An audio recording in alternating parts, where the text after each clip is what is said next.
Hello, I am Davina, and hello to all of you bold, beautiful, brilliant, and evolving souls. Today I'm going to talk about self-love. And self-love can be extremely difficult when you have CPTSD because number one reason I think is because we have, we feel so much shame. And when you have that shame that's telling you you're bad or you're terrible or you're despicable or you're worthless, it's very difficult for self-love to come in, and it's very difficult to even say a word of love. I know that sometimes I'll go through a whole day and forget until I go to bed to, give myself some, some love, say some loving things and phrases to myself. So, if you're struggling with self-love, also hold that in compassion. And I know we can feel extra shame because we think, I'm not loving myself enough. I'm not doing this self-care right. And it can be like self-care can also be extremely difficult for a number of reasons. I do have a video on that too recently, so you can check that out, why it's difficult to make healthy choices. But anyway, so I just wanted to suggest a few things that I found helpful along my journey in terms of not only trying to do the self-care, which I think is a humongous part of self-love. I think probably the main part of self-love is self-care. But then there's also the self-talk, which is important as well. And that is something that I still struggle with today.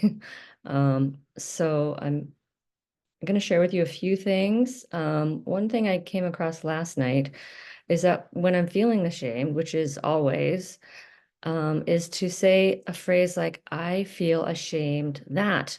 For example, I feel ashamed that I'm unemployed and struggling to find a job.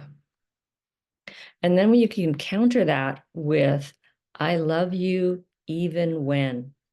I love you even when you're unemployed and struggling to find a job. And you can use this for anything. So I feel ashamed that I didn't get much done today.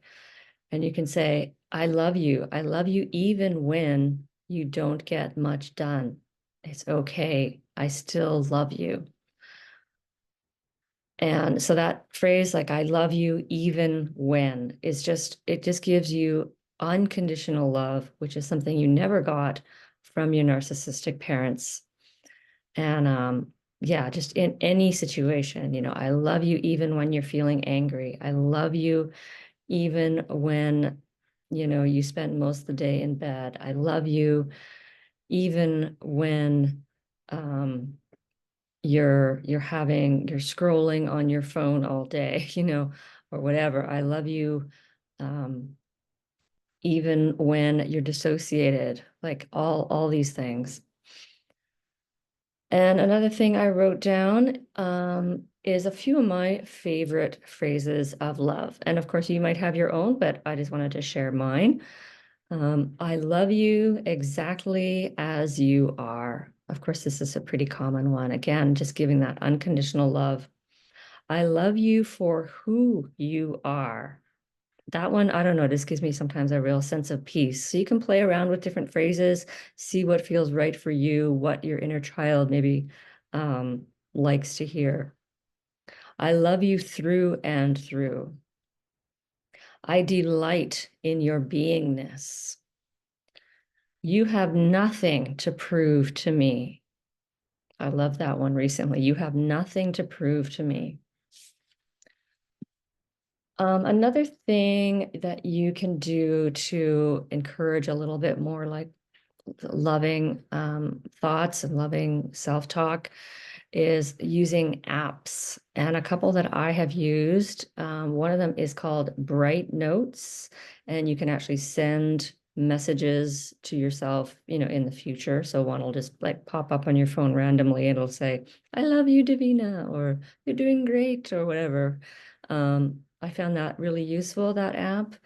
It is a little bit hard because you have to keep putting in the phrases, but another one is think up. And this one, again, you can put a whole bunch of affirmations in and record them and then just push play and then you can hear it back. So it's really neat to hear your own voice saying these things. These things don't come naturally for me, and I imagine they might not come naturally for you to say loving and kind things and empathetic things to ourselves.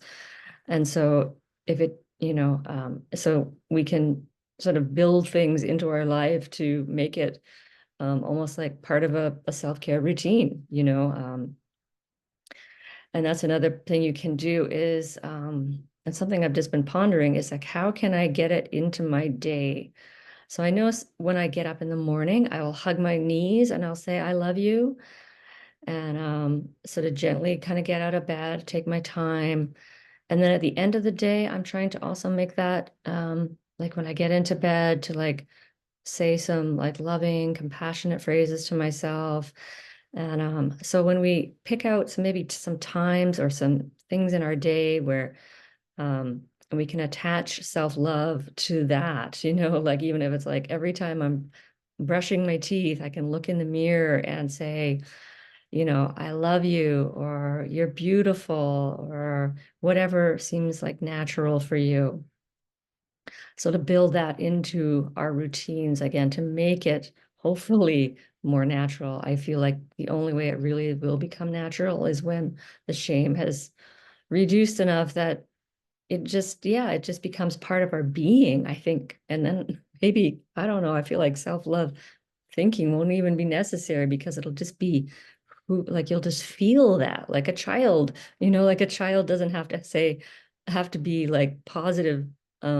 Like a baby doesn't have to be thinking, I love you, you're doing great, because they're in that state. They're in that state of feeling just like they are love. So that's what I wanted to share with you. And yeah, always be really gentle on yourself, with everything. And as always, wishing you so many blessings on your journey of healing and awakening. Thank you for watching. I'm Davina at Boldness Blooming.